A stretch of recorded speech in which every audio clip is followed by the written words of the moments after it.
Serial ये रिश्ता क्या कहलाता है में माधव ने अपना लिया है अपनी पहली पत्नी यानी कि शिवानी को।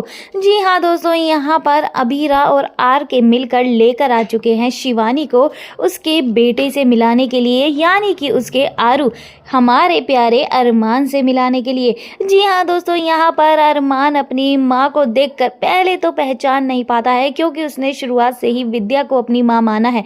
उस विद्या के चेहरे को ही वो अपनी माँ मानता आया है। लेकिन दोस्तों, यहाँ पर इतिहास के पन्ने यूं इस कदर पलटने वाले हैं, लग रहा है कि अरमान की जिंदगी एक बार फिर से तहस नहस हो जाएगी। पर दोस्तों, यहाँ पर शिवानी के आने से विद्या की जिंदगी भी कम तहस नहस नहीं होगी, क्योंकि माधव का पहला प्यार यानी कि शिवानी उसकी जिंदगी में एक बार फिर से लौट चुका है। शिवानी को अपनी नजरों के सामने देखकर माधव एक पल के लिए दंग रह जाता है, क्योंकि उसे यकीन नहीं होता है कि उसकी शिवानी की ऐसी हालत भी हो सकती है।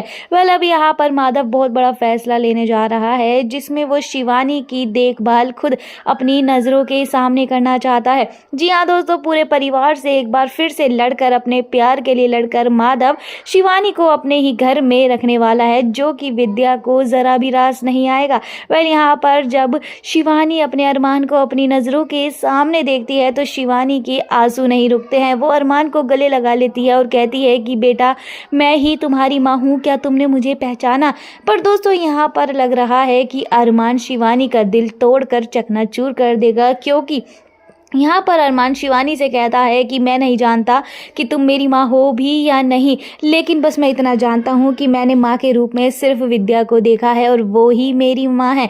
लेकिन अगर आप कह रही हो मेरी माँ हो, तो मैं आपको भी वही दर्जा, वही प्यार, वही इज्जत दूंगा जो मैं अपनी माँ को देता हूँ, यानी कि विद्या को देता हूँ। वेल, अब यहाँ पर अरमान की दो माँओं का आमना सामना होता नजर आएगा, जिसमें विद्या माधव से नाराज हो जाएगी। विद्या को ऐसा लगने वाला है कि एक बार फिर से उसके माधव जी शिवानी को लेकर उसे छोड़ देंगे।